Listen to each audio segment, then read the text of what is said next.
think so.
Students, if we can find our seats, please.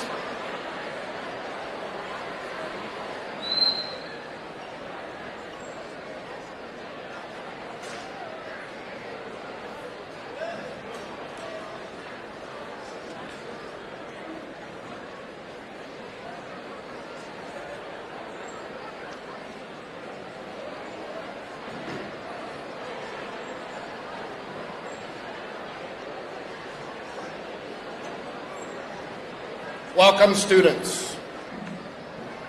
Welcome, students, staff, and special guests. Today we celebrate Veterans Day, a day set aside to honor all the men and women who have selflessly served our country. A special welcome and thank you to the servicemen and women of the armed forces with us today. Because of your sacrifices for our country, you will always have our lasting gratitude. Your service to this country is a true blessing and will never be forgotten. Before I introduce this year's MC, I would be remiss if I did not thank the Forest Lake FFA chapter led by Mrs. Ward, Mrs. Tozel, Mr. Pollack, and Mr. Miron. Our music department led by Mr. Guidry, Mr. Livermore, and Mr. Zumwald. Our media tech specialists, Nick Duranka and Ethan Four, and our custodial staff led by Mike Baker, as well as Lakes Area TV for putting on today's ceremony. You and your students' efforts are greatly appreciated. At this time, it is my pleasure to it would be my pleasure if you would join me in welcoming this year's MC, the president of the Forest Lake FFA chapter, Kayla Winrich.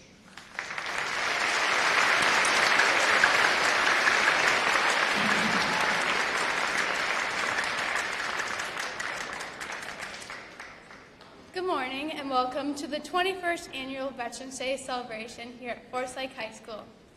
This event began in 2004 as a flag dedication, replacing the battered flag in front of the high school.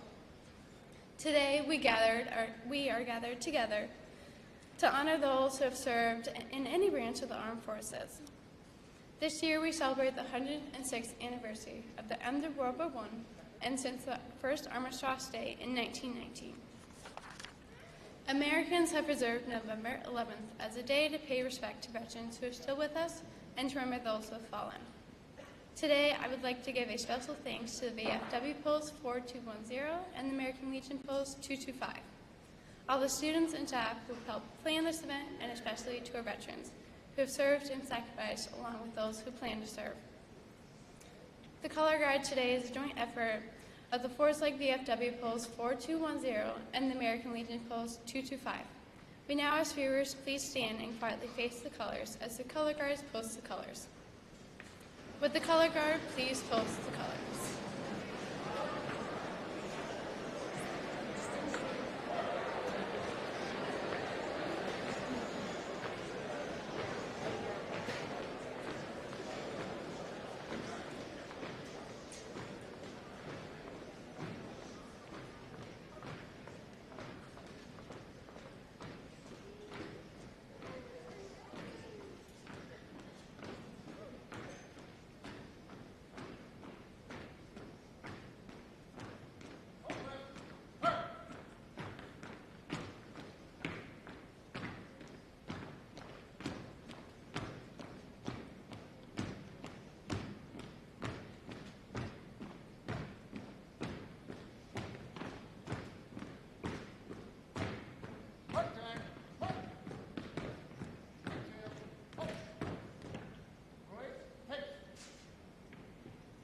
Step forward, march.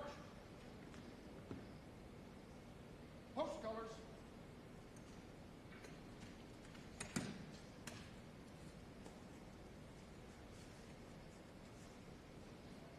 Recover. Present arms.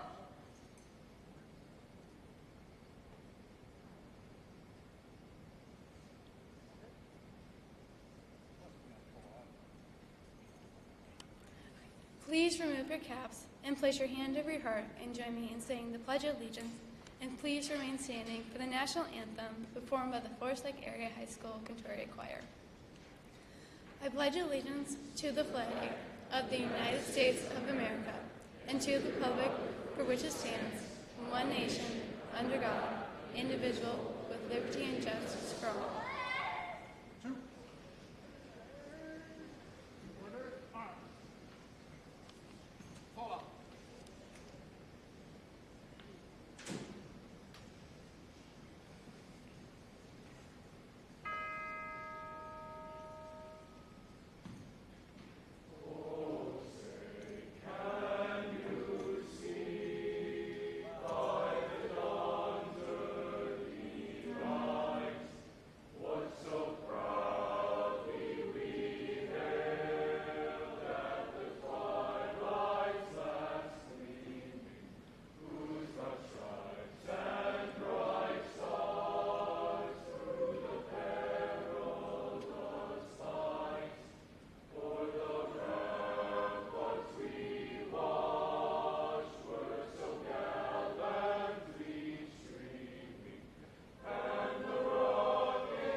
We now introduce our special guest speaker, Dan Howe. Dan served for over 4 years in the Navy as an information system technician, second class petty officer, where he managed communication operates and networks aboard Navy vessels like the USS Saipan that would lead him to great success. In La Crosse, Wisconsin, Dan serves as a police officer for the La Crosse Police Department. There he uses his skills to keep the community safe. In his free time, he can be found with his wife or his 2 kids, or at the cabin, pulling me behind his boat while I'm slawing skiing, or even flying his drones. Please welcome Officer Dan Howe.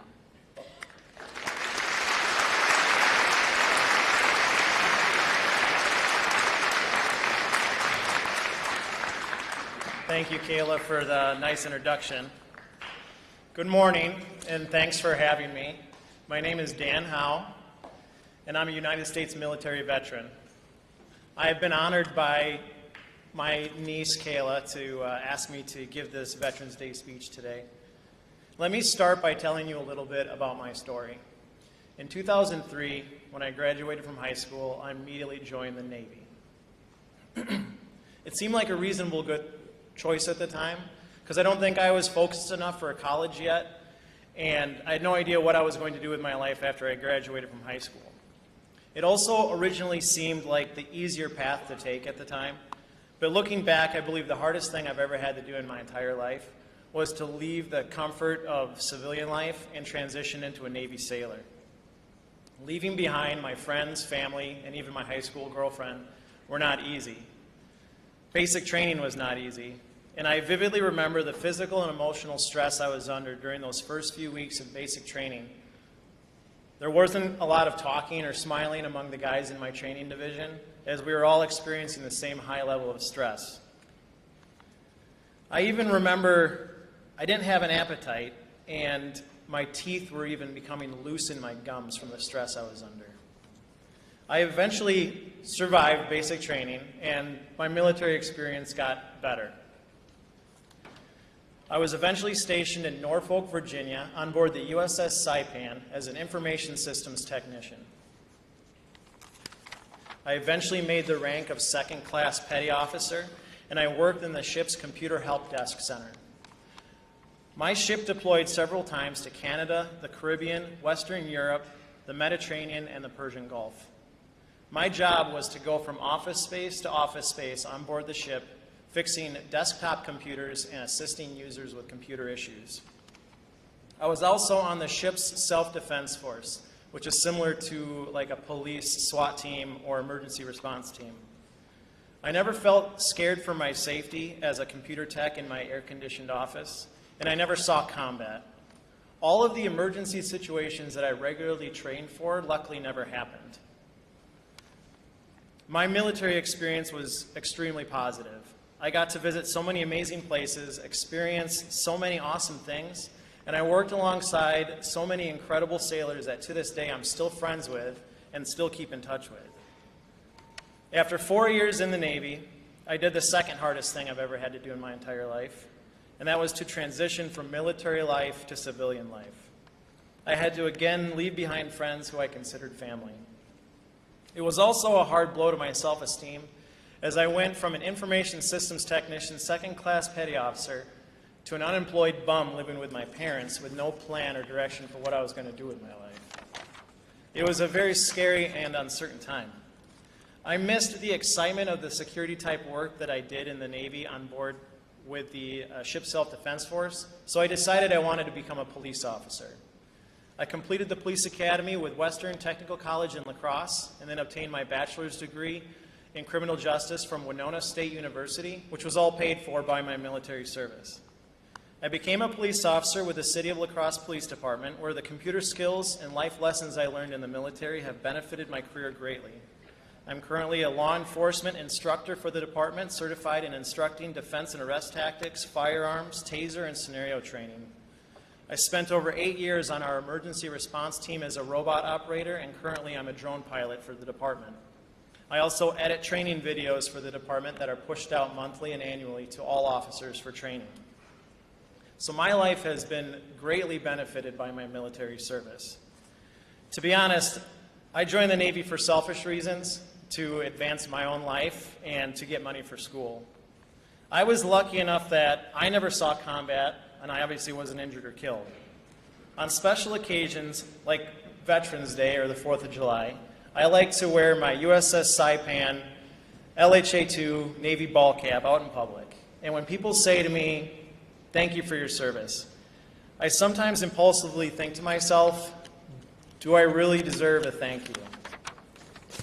I know many of you students here probably don't know what a blank check is, but before credit cards, PayPal, Cash App, and Venmo, when you wanted to give someone money out of your bank account, you would write them a check, which was literally a piece of paper note from you to the other person telling your bank to pay them X amount of dollars. Checks, of course, aren't really used anymore, but when I was in high school, we had to learn in math class how to write a check and how to manually balance a checking account. And I was told that task would come important in my life. This was taught to me by the same teacher who told me I needed to learn math because I would not always have a calculator in my pocket, which of course everyone now does. A blank check was when you would write someone a check, sign it, and then let that other person fill in whatever dollar amount they wanted from you. There was even a funny 90s movie about this called Blank Check, where an 11-year-old boy gets a blank check from a man who ran over his bike. The 11-year-old boy cashed the check at the bank for $1 million and of course spends it like any 11-year-old would. Can you imagine ever writing someone a blank check and agreeing to pay whatever dollar amount they wrote on the check? I think signing up for the military is similar to that. When people tell me, "Thank you for your service," even though I had a great experience in the military and it had a positive outcome, I must remind myself that when I enlisted in the Navy, I was basically writing a blank check to the United States. Any amount could have been written on that check for my country to collect, such as loss of hearing, loss of mobility, loss of limbs, or even killed in action. Another life-altering toll that could have been written on that check was getting PTSD. PTSD could lead to affecting family relationships, alcoholism, drug use, homelessness, or even suicide. According to the National Library of Medicine, 87% of veterans were exposed to potentially traumatic events, and 12.9% of veterans have PTSD. So I was lucky to come out of my military experience unscathed. Some sources estimate that on average, 22 veterans commit suicide every single day. What is the cost of the freedoms and security we enjoy in America? It takes thousands of young, brave men and women willing to step up and write a blank check to our country by agreeing to join the armed forces, not knowing what it will ultimately cost them. When people say to me, "Thank you for your service," I found a good response is, "Thank you for your support." When I wrote that theoretical blank check by joining the military, I was lucky enough that my military service didn't cost me greatly as it has for other veterans who have not been so lucky. So I urge you, please thank a veteran, because when they agreed to stand up for this country, they agreed to pay in full any debt that this country asked of them, up to and including possibly the ultimate sacrifice. There are many ways we can show our support to our veterans. Make a meal for the veteran who lives in your neighborhood. Give to the homeless veteran who's holding a cardboard sign on the side of the road. Volunteer at the VA hospital. Send a care package to a veteran. Or simply just by flying the American flag is an excellent way of showing your appreciation. Veterans Day is a day to honor the veterans who served this country in our armed forces by signing a theoretical blank check promising to protect our freedoms and way of life, not knowing beforehand what it will cost them. It's also a day to remember and show our gratitude towards those military servicemen and women who ended up paying the ultimate sacrifice. To the veterans and their families who may be here today, thank you for your service. Thank you.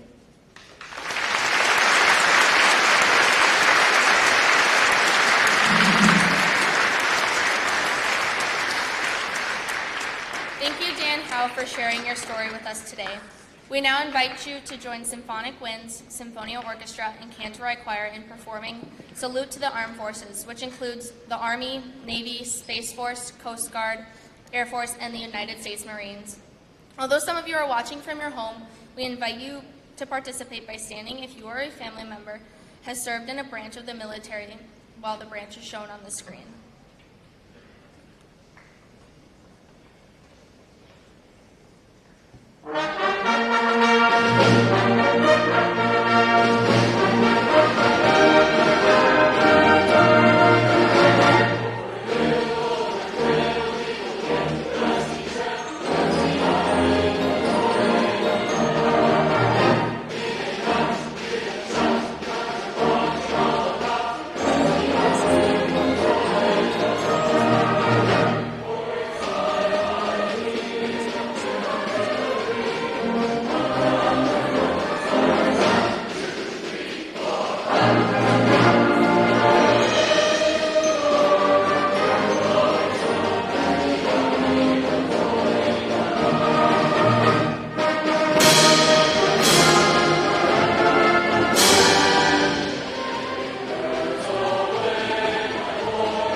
As we honor our veterans today, we also remember those who have given the ultimate sacrifice in service to our country.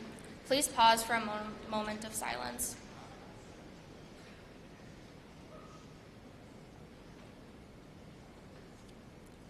Thank you. Now the Symphonial Orchestra, Symphonic Winds, and Cantor Choir will perform America the Beautiful.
Please stand until the colors are retired. Would the color guard please retire the flags?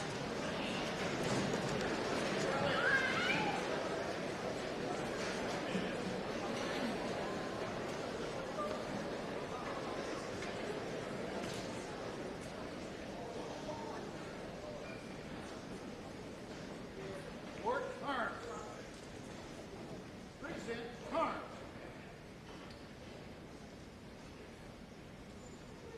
Two. Three colors. Recover. Left face. Combat arms.